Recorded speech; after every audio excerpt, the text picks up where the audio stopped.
Good night. Happy New Year.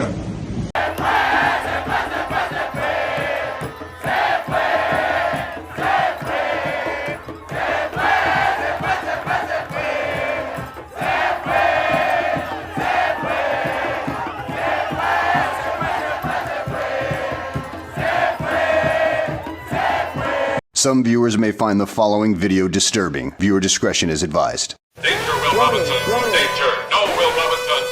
Danger. Free Maduro! Free him now! Free Maduro! Free him now! Hands up Venezuela now! Hands up Venezuela now! Free Maduro! Free him now! Free Maduro! Free him now! From Venezuela to Iran!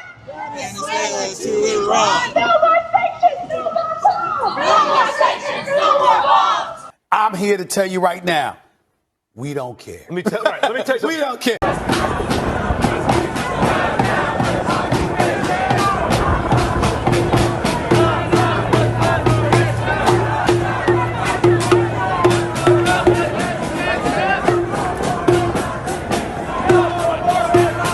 Well, there's been no evidence that the administration has presented to justify the actions that were taken in terms of there being an imminent threat to the health, the safety, the well-being, the national security of the American people. Don't do drugs. If you're doing it, stop it. Get some help. It remains to be seen whether the people of Venezuela are going to be better off. Donald Trump claims that he's going to run Venezuela. He's done a terrible job running the United States of America. Right. I called the president and spoke with him directly to register my opposition to this act and to make clear that it was an opposition based on being opposed to a pursuit of regime change, to the violation of federal and international law, and a desire to see that be consistent each and every day. It's the biggest piece of dog shit. They're just clueless, most of these pundits. So in November 24th to be exact, the Trump administration declared that a group called Cartel de los Soles was a terrorist group. That group traffics in narcotics, it traffics in oil, illegal oil to places like Iran, does a lot of bad things. Now, under the United States government, if you designate an organization a terrorist, you can attack it with military. So there's no, as Hakeem Jeffries and the Democrats who hate everything that Trump does, goes running around going, well, you didn't consult Congress. Well, you don't have to. And the president was set by Bush the Elder in 1989 when he took out Manuel Noriega in Panama in exactly the same kind of operation. Yeah. People forget that. 21,000 American troops went to Panama. They arrested Noriega, took him to Miami. He was convicted of narcotics trafficking, and he never got out of prison. We Venezuelans are very happy that Maduro has been captured because he has provoked the most important humanitarian catastrophe in the history of Latin America. And he's a dictator who violates human rights. On the other hand, when Trump says that he's going to run the transition, well, there's no other alternative, either if we like it or not, because the Cartel of the Suns, which is the most important cartel, drug cartel in the Western Hemisphere, is running my country, Venezuela. And Nicolás Maduro is just ahead of it. But the whole cartel is still in charge of the regime in Venezuela, and it's going to be very difficult to defeat them. So we will need, again, either if we like it or not, the help of the United States and its military forces in order to defeat this cartel. Senator John Fetterman sits on the Homeland Security Committee, and he joins us now. Senator, thanks so much for joining Fox and Friends this morning. You were one of the few Democrats that praised the president's actions of capturing this narco-terrorist to stand trial today in his first preliminary hearing. I don't know why we can't just acknowledge that it's been a good thing what's happened.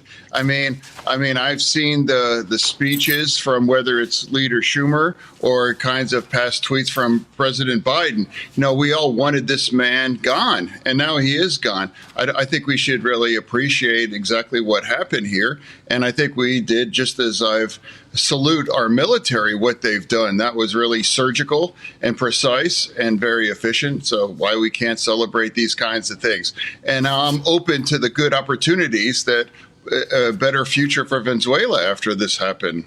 Would you trade Trump for Maduro? Yeah. 100%. I mean, I think I think Maduro was democratically elected. Probably, yeah. Sure. Come on now, dog. Come on, man. More than likely, yes, of course. If there's a Nicolas Maduro out here who's going to bring us to revolution, I will support that movement. I would rather have a bus driver in charge than a billionaire, okay? Let's put it that way. You can't make a deal with these people. They're lunatics. They've gone crazy. They're crazed people. Trump derangement syndrome. There really is that disease. Nicolas Maduro could come and be our president? Yeah. Oh, any day. Any day. Look, all the check marks are there. He's not white. Okay, he's a minority. Okay. He looks a little too much like Saddam Hussein, though. What's wrong with you people?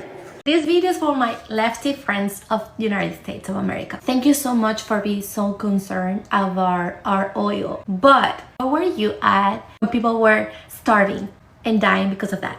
Where were you at when people were getting killed in the streets for raising their voices against the government? Where were you at where China, Russia, and Iran were sucking all our oil? And only that, gold and diamonds too. I think that we're dumb. We know that nothing is for free. This oil is not new for us. We know that we had that. But guess what? 86% of Venezuelans are in poverty right now.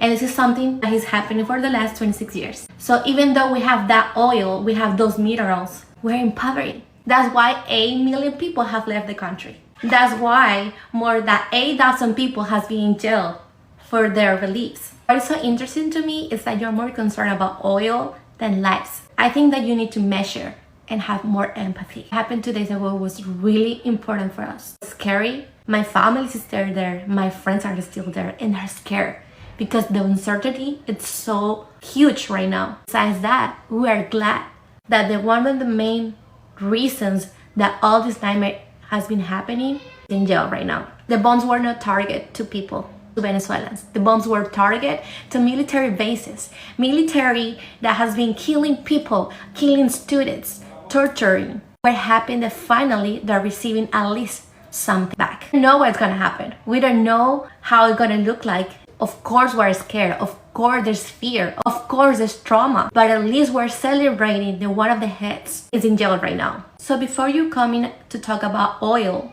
what about we talk about life first? What about we talk about human rights? Because that's something that has been violated in the last 25 years. It's so easy to talk about dictatorship when you're not experienced one.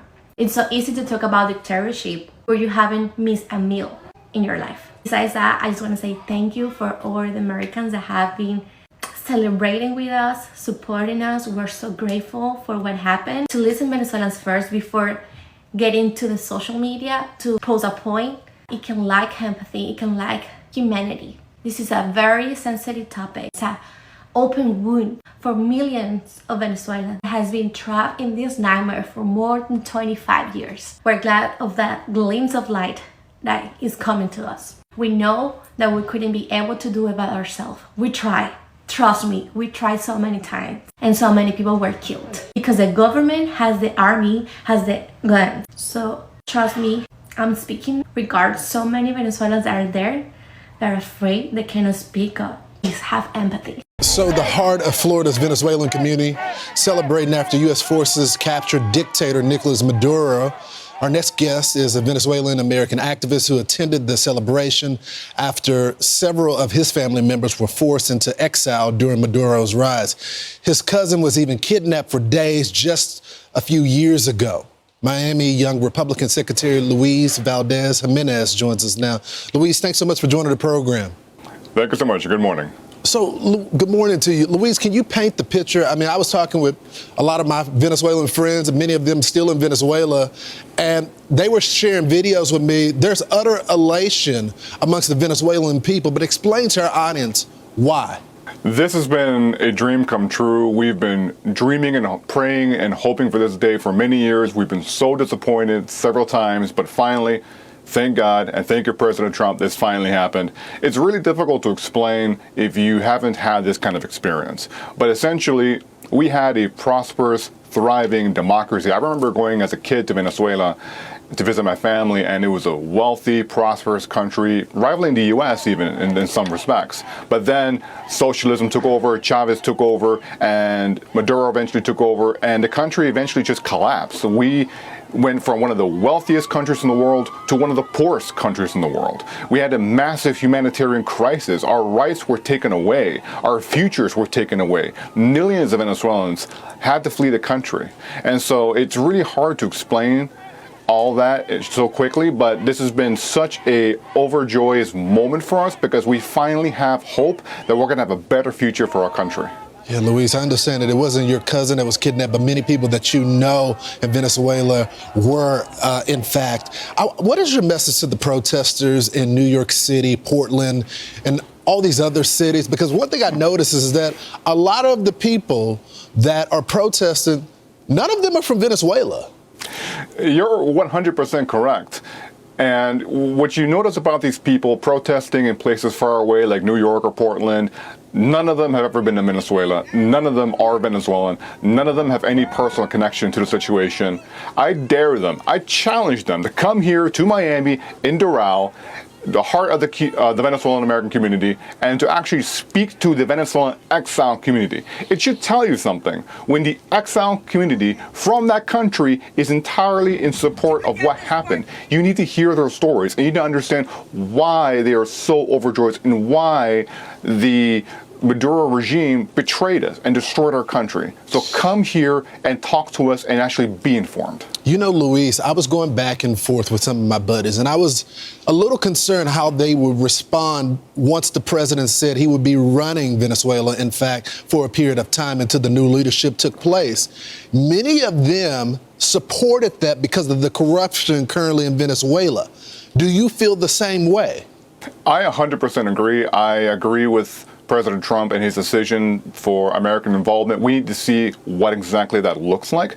But you have to understand, the Maduro regime and its cronies have completely ruined the country. Venezuela should be, it actually was one of the wealthiest countries in the world. We have some of the largest oil reserves in the world. We had a oil and gas industry that made our country extremely wealthy, and yet due to the complete incompetence and corruption and mismanagement of the Chavez and the Maduro socialist regimes, they've turned that industry into a shadow of what it was before. They've completely mismanaged it.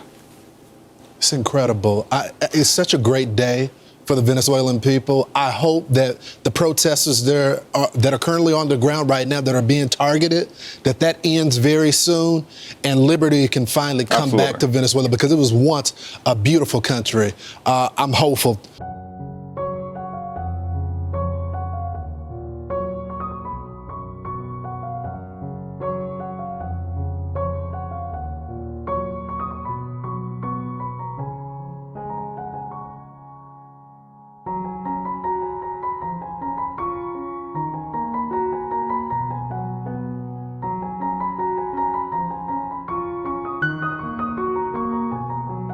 Don't forget to hit that like button, subscribe if you haven't already, ring that notification bell so you know every time I post a new video. If you like what I'm doing over here, you want to show a little extra love and support, be sure to check out our website, crownandthread.com. That's where you can grab all the awesome clothes you see me wearing in all of my videos, like this one. It says, "He conquered as the lamb, returns as the lion." You know, the Lion of Judah, that would be King Jesus. And these are all handmade by my beautiful wife. We got tons of different designs to choose from, Christian, conservative, sizes ranging from itty bitty extra small to big and hefty 5X for my folks that like to eat. Bunch of different colors. It's all gooder than chicken to me. Of course, I'm biased though, but I'm sure we've got something that you look great rocking or that'll make an awesome gift for someone you love. We also sell some pretty sweet woodworking pieces made by my father-in-law, crosses, hearts, charcuterie boards.